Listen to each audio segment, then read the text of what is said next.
Peace, my friends. I'm not sure what I'm calling this today. It's the muddy waters of Canadian legal cannabis medicine. I want to speak to all of you about this. I've had so many people, both on the website that I manage on a volunteer basis, as well as people here in YouTube and here in Google, that help me navigate the legalities between dispensaries and access to different types of medicine. Uh, we were talking about rights, and I think this really says it all. We were talking about rights with a U.S. person, and I want to read this and then expand from it. I said about our own Canadian system where rights and how the government interprets those rights are two different things.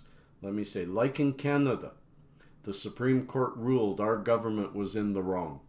This is R.V. Smith, 2 years ago, Supreme Court of Canada, not allowing us our rights to medicine as per our Constitution. Our Constitution is clearly states that medicine is a basic human right. And so our Supreme Court said cannabis in all its forms is our right to purchase, possess, use as required once prescribed. But yet the government did not move on the recommendations of the court. So we have people being arrested for supplying medicine to people in need that they can't get through any legal channel because the government never moved on. Then those people get off because the court already said they could and should be able to do what they did and got arrested for. We have a very unusual situation in Canada where the courts, through R.V. Smith, said 2 years ago cannabis in all its medicines, shatters, oils, strong, weak, doesn't matter. It is a medicine, and once prescribed, as Canadian citizens, we have the right to that medicine, to purchase it from wherever we want. All our rights are inborn. All our other rights are tied to the right of getting the medicine. So, for those of you who have been told by your doctor, you must go through an LP. The only way the government can register you as a legal cannabis patient is through an LP. They have not opened it up and allowed you to take a prescription from your doctor. In fact, they've told the doctors, you don't give a prescription, let them go buy it. No, we're too dangerous. You take the prescription and let them choose where it goes as long as it's a licensed producer. They send the prescription to the licensed producer. The licensed producer then gets you involved in the ACMPR, the new program. Used to be MMPR. So they register you, they send you a card, boom, you're legal. Then everyone thinks that means they can only buy from that legal producer, licensed producer, LP. And that is not the case. Our rights, very well spelled out, not yet put into legislation by the government, that's the government's fault, not ours, is that we have the right to purchase that from anywhere.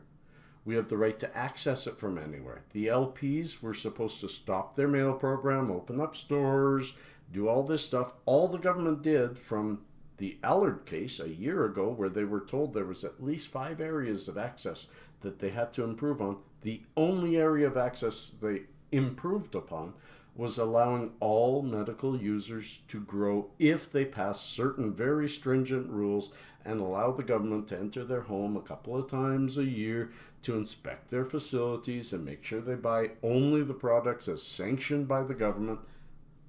We're not in a communist world where they tell you what exactly to do, but that's what we're doing. So I say it is imperative of us as patients to exercise our rights of purchase. I will purchase my medicine where I can find it.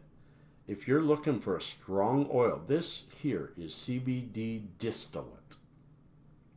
Pure CBD in its purest form. You cannot get this from any LP. They have some oils.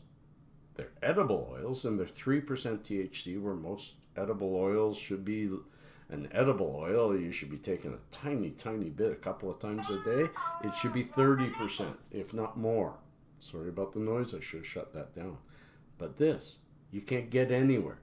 This morning, I woke up with the biggest migraine I've had in months. I took one. Watch.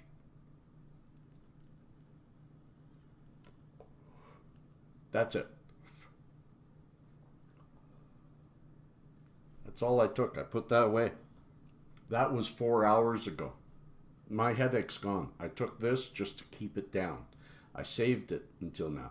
Every 4 hours, one little tiny toke. That pen will probably last me 3 months that way.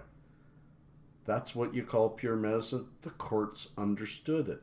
So, for those of you who are getting into the system, yeah, it's really silly. We have a system where the only way you can be legal is to be licensed with a licensed producer. From that point up to you where you choose to buy. I don't want to tell everybody go out to dispensaries. Everybody has to exercise their own choice and safety as they feel fit. But remember this, when the police do raid a dispensary, first of all, they know that they can't arrest any patients. The patients are exercising their rights of commerce. So they don't. Patients aren't arrested. So you're safe going to a dispensary. But two, the dispensaries are challenging their shutdowns through the Human Rights Acts. The court has already said they have the right to sell. The government just hasn't written down that right in legislation, thus they keep, instead of fixing that and writing down that right and improving access and our freedoms, they are just trying to shut down dispensaries, and they're getting their hands slapped for doing it. They will get their hands slapped in court when the rights challenges come at them. Those cost huge money. So again, people, do you have the right to purchase from anywhere? You do. It's up to you if you choose to exercise that right or not. Some of you feel safer with the LPs. Some of you don't need very strong medicine. So you're getting looked after. Those of you with huge pain like me, those of you worse than me, many of you with cancer, dying, epilepsy, all those different ones that need super strong, either THC or CBD, the government needs pushed to act on the R.V. Smith and the Allard cases and open up access. Until then, it's up to you, not up to your doctor, who you choose to purchase from. I hope this helps. I hope it spurs a whole bunch of comments. Not everyone's going to agree with me. I am not a lawyer. I'm just a hippie who believes in our rights. Peace and cheers. Love and harmony.